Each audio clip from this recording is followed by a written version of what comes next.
Nick Cayman, vorrei sapere tutto di te, fin dall'inizio. Parlaci delle tue origini, della tua famiglia. Dove sei nato? Certo, Hai un fratello, no? esatto. Ho 3 fratelli e 4 sorelle. Sì, ma uno dei tuoi fratelli suonava. Sì, suona ancora. È un chitarrista e ha suonato per diverse persone. Ha lavorato con Brian Ferry, con Bob Geldof. Sono molti anni che suona. Da che tipo di famiglia vieni? Molto grande. Ha una famiglia di tipo italiano, tradizionale allora. Sì, tradizionale, cattolica. Ho ricevuto un'educazione severa. Provengo dalla classe operaia.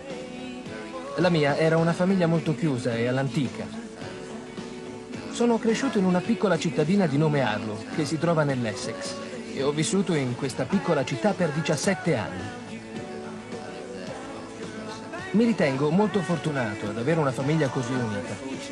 Siamo molto legati.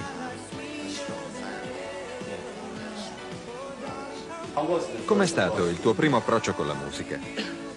Beh, Prima di Each Time You Break My Heart. certo, la mia famiglia ha sempre avuto a che fare con la musica. Innanzitutto, quando ero bambino, ascoltavo sempre la musica che sentivano i miei genitori, come Nat King Cole e cantanti di questo tipo. Le mie sorelle ascoltavano Elvis, i miei fratelli Jimi Hendrix e i Beatles. E quindi ho cominciato ad ascoltare musica proprio fin dai primi anni d'età. Avevo solo 7 e 8 anni, già vedevo in casa chitarre e amplificatori. I miei fratelli suonavano già in vari gruppi. Così ho conosciuto fin da piccolo la musica e ho imparato a conoscere quello che succedeva dietro le quinte, tra i membri di un gruppo, nei concerti dal vivo, eccetera.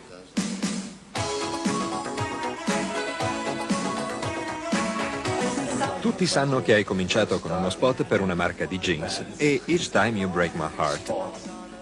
Ma adesso vediamo un po' di parlare dell'album Nick Cayman e del tuo contatto con Stuart Lavin, che è uno dei migliori produttori del mondo.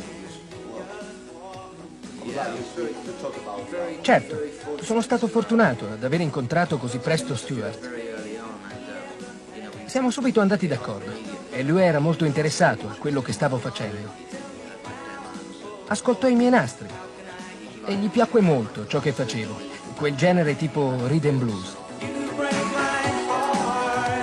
Qual è il tuo video preferito? In questo momento? Sì, Beh, mi è piaciuto molto Sign of the Times di Prince. molte persone hanno detto Sign of the Times, che non è proprio un video.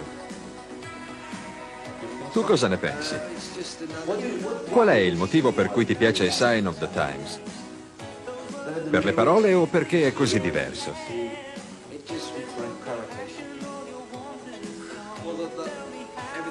Quello che ti colpisce è vedere le parole della canzone sul video. È stato un modo di esprimersi del tutto nuovo. Sfortunatamente tutti dobbiamo fare i video. Io mi diverto a farli, ma non mi fanno impazzire però. Il fatto è che oggi la gente ascolta la musica soprattutto così, guardando video alla TV. Ed è stato stimolante vedere che Prince ha voluto distinguersi.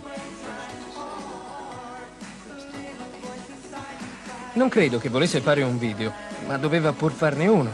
Quindi una maniera originale per realizzarlo è stato far vedere le parole in quel modo.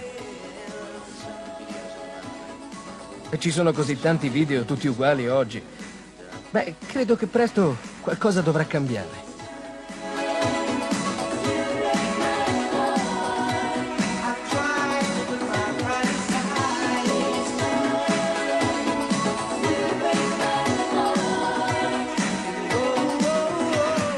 A proposito di video, ti ho visto nel video Let It Be per il Fairy End.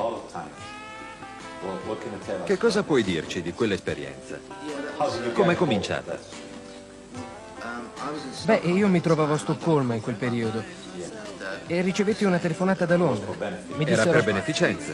Esatto, per il disastro del traghetto. È stata una tragedia terribile. Una cosa disastrosa per tutti.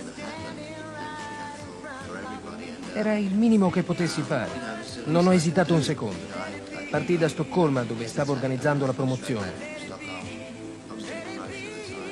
È stata un'esperienza molto piacevole, bellissima. Ho dato il mio piccolo contributo, ecco tutto. Non è stato un granché, ma dovevo partecipare. Aiutare qualche famiglia colpita dalla tragedia, almeno in parte. Anche se non serviva a cancellare il disastro. È stato molto bello vedere tutti i cantanti insieme contribuire al disco.